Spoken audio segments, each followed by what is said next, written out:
Welcome to स्वयं current affairs. आज है 18 अगस्त 2022। 18 अगस्त 2022 के जितने भी इंपॉर्टेंट क्वेश्चन बने हैं उनके बारे में आज हम जानेंगे। तो चलिए शुरू करते हैं। हमारा पहला क्वेश्चन, 9वीं भारत थाईलैंड संयुक्त आयोग की बैठक कहां पर आयोजित की गई? तो वह आयोजित की गई बैंकॉक में, यानी ऑप्शन नंबर बी हमारा सही हो जाएगा। भारत थाईलैंड संयुक्त आयोग की 9वीं बैठक कल बैंकॉक में हुई। बैठक की सह अध्यक्षता थाईलैंड के उप प्रधानमंत्री और विदेश मामलों के मंत्री और भारत के विदेश मंत्री डॉक्टर एस जयशंकर द्वारा की गई। दोनों देश राजनीतिक संबंधों की स्थापना के 75 वर्ष मना रहे हैं। दोनों पक्षों ने थाईलैंड और भारत के बीच 2 समझौता ज्ञापनों के हस्ताक्षर समारोह में भाग लिया। भारत और थाईलैंड की 8वीं संयुक्त आयोग की बैठक 2019 को नई दिल्ली में आयोजित की गई थी। बढ़ चलते हैं हमारे नेक्स्ट क्वेश्चन की ओर। कौन सा भारतीय हवाई अड्डा डिजी यात्रा प्लेटफॉर्म के माध्यम से चेहरे की पहचान प्रणाली के द्वारा यात्रियों की डिजिटल प्रोसेसिंग शुरू करने जा रहा है? तो वह शुरू करने जा रहा है GMR हैदराबाद अंतर्राष्ट्रीय हवाई अड्डा, यानी ऑप्शन नंबर बी हमारा सही हो जाएगा। GMR हैदराबाद अंतर्राष्ट्रीय हवाई अड्डा डिजी यात्रा प्लेटफॉर्म के माध्यम से अवधारणा के परिणाम के रूप में चेहरे की पहचान प्रणाली के द्वारा यात्रियों की डिजिटल प्रोसेसिंग शुरू करेगा। 2019 में फेस रिकग्नाइजेशन का ट्रायल करने वाला ये देश का पहला एयरपोर्ट था। इस कार्यक्रम के लिए एक विशेष मोबाइल ऐप स्वतंत्रता दिवस पर प्रधानमंत्री नरेंद्र मोदी द्वारा लॉन्च किया गया था। हमारा नेक्स्ट क्वेश्चन है, स्वतंत्रता सेनानी मदन लाल डींगरा की पुण्यतिथि किस दिन होती है? तो वह होती है 17 अगस्त को, यानी ऑप्शन नंबर सी हमारा सही हो जाएगा। 17 अगस्त स्वतंत्रता सेनानी मदन लाल डींगरा की पुण्यतिथि है। वे श्यामजी कृष्ण वर्मा और VD सावरकर से प्रभावित थे। 1 जुलाई 1909 को उन्होंने एक सार्वजनिक सभा में ब्रिटिश पुलिस अधिकारी कर्जन वायली की गोली मारकर हत्या कर दी थी। उसके बाद उन्हें तुरंत गिरफ्तार कर लिया गया और मौत की सजा सुनाई गई थी। उन्हें 1919 में 17 अगस्त को ही जेल में मार दिया गया था।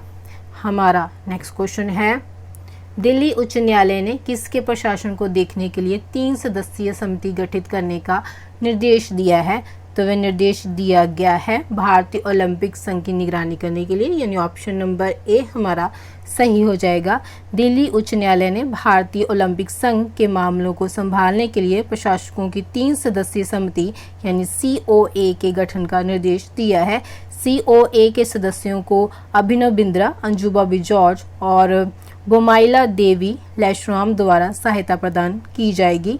IOA यानी भारतीय ओलंपिक संघ को अंतर्राष्ट्रीय ओलंपिक समिति द्वारा भारत के लिए राष्ट्रीय ओलंपिक समिति के रूप में मान्यता प्राप्त है। हमारा नेक्स्ट क्वेश्चन है, केंद्र सरकार द्वारा नेट ग्रिड का CEO किसे नियुक्त किया गया है? तो वह नियुक्त किया गया है पीयूष गोयल को, यानी ऑप्शन नंबर बी हमारा सही हो जाएगा।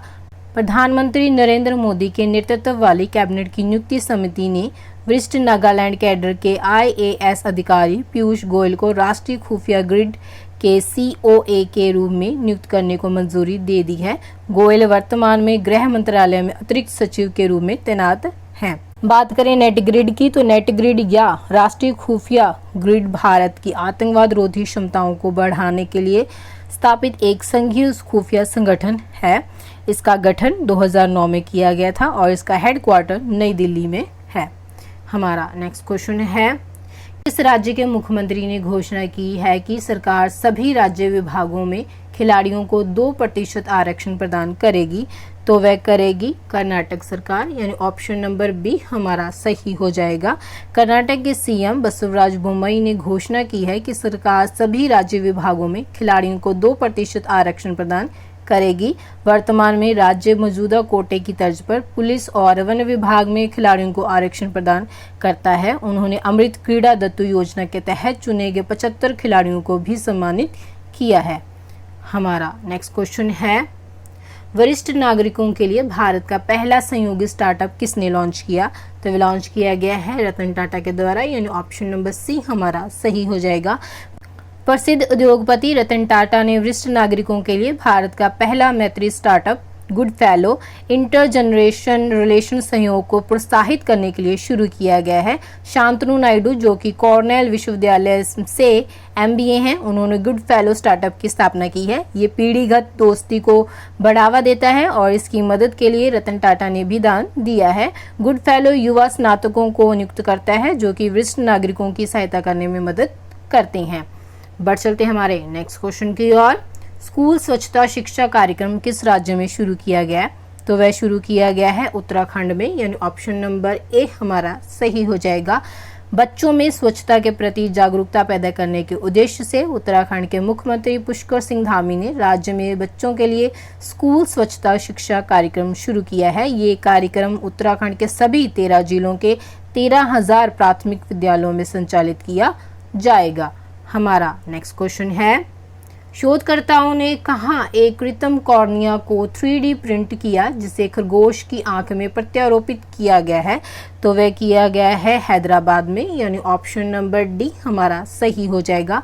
हैदराबाद के शोधकर्ताओं ने एक कृत्रिम कॉर्निया को 3D प्रिंट किया है और इसे खरगोश की आंख में प्रत्यारोपित किया गया है। LV प्रसाद आई इंस्टीट्यूट हैदराबाद, IIT हैदराबाद और centre for cellular and molecular biology के चिकित्सकों और वैज्ञानिकों की एक टीम ने इसे विकसित करने के लिए सहयोग किया है। ये मानवदाता कॉर्नियल ऊतक से विकसित किया गया था। हमारा नेक्स्ट क्वेश्चन है, किस राज्य और केंद्र शासित प्रदेश के मुख्यमंत्री ने make in India number 1 mission की घोषणा की है?